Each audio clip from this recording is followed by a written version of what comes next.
So I used a VRI, a video relay interpreter, I believe that's what it stands for. I used one of those for the first time ever. I also went to a brand new audiologist in my new state and city for the first time ever. So a couple weeks ago, I sent in my hearing aids for repair yet again because they broke, or this one died rather, yet again. And in the process, after that was repaired, I could have sworn that they wiped out my program somehow and factory set them. The person who repaired them was not like an actual audiologist yet. She was a graduate student, and everything was just sounding so generically loud. So eventually, finally, I went back and I got an actual appointment with an actual audiologist to reprogram everything. As it turns out, they weren't wiped, but something wonky happened. I don't really remember now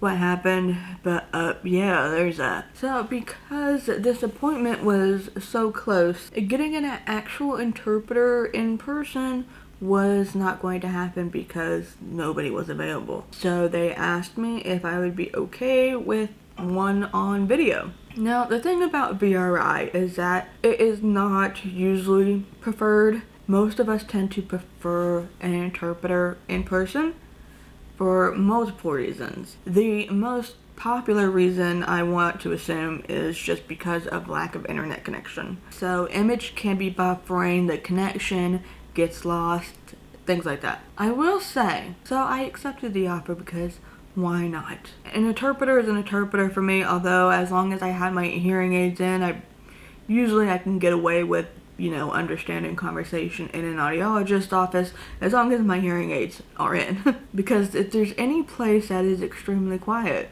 enough to let you focus on the conversation and the person in front of you, it is the audiologist's office. But having the VRI experience was important to me because I just wanted to know what was up. Of course, I believed other deaf people when they said that VRI wasn't very good, but I had to experience it for myself. I want to know what it's like, and it gives me content. Overall, this experience anyway, wasn't too bad, but I will say, I understand now from firsthand experience why VRI is not necessarily preferred. One of the main reasons being is that we didn't really have a place to put the iPad. There is no designated space on the table, on the desk to really put the iPad. Sometimes the iPad would be falling, or I would have to hold the iPad, and I want to also pay attention to the audiologist while I'm paying attention to the interpreter, especially if I'm looking at things on the computer, right? So my audiologist could be over here, but we have to put the interpreter over here, and I'm trying to do this back and forth thing where it gets a little bit complicated. We definitely had some connection issues. I decided to get a hearing test again. My audiologist was like, it's been about 2 years and I don't know you. So, I do recommend a hearing test. We can do just this portion of it, or we can do the full thing. And I was like, may as well do the whole thing. And so I did. And congratulations to me, I'm still severely to profoundly deaf. My 2 audiograms are essentially the same. There was some improvement in some areas, but it was like such a slight difference that it almost didn't matter. Same with some things being in lower level or something. It was like half a decibel. It didn't really matter enough to be like, let's focus on that. But still, severely to profoundly deaf, thank you very much. So to that person on Reddit specifically that said I should just admit that I had mild hearing loss and move on, you move on, baby. You move on. So when we went into the sound booth, we automatically lost connection with the first interpreter. I expected that to happen. So it's moments like these where it's definitely easier to have an interpreter with you, because when I had my hearing test the first time, or at least when I had my first hearing test when starting my hearing aid process 2 years ago, my interpreter came into the booth with me. Of course, we managed, the audiologist and I. She knows a couple signs, and honestly, we could work it out. I know what the process is when it comes to being at the audiology office and being in the sound booth and things like that. So, it wasn't really that big of a deal. But that is definitely where having an interpreter right in front of you in person versus on an iPad definitely comes in handy. One thing I did notice is that the video interpreter wouldn't be signing the entire time. So if I was, going back and forth and paying a little more attention to the audiologist herself, because I'm also looking at her computer, the interpreter wouldn't be signing at all. So I'd be looking at her if there was something I missed, and then she'd have to be like, oh, my bad, and then like backtrack when signing. Whereas if I had an interpreter in front of me, they would have been signing the whole time. Or at least Debbie, my girl Debbie, would have been signing the entire time. I miss Debbie. She was one of my favorite interpreters ever. I do still use her for online meetings though, so she may still be in North Carolina and I may be in Omaha. She still gets hired from me from time to time. We did have a different interpreter when we reconnected, and honestly I love this woman.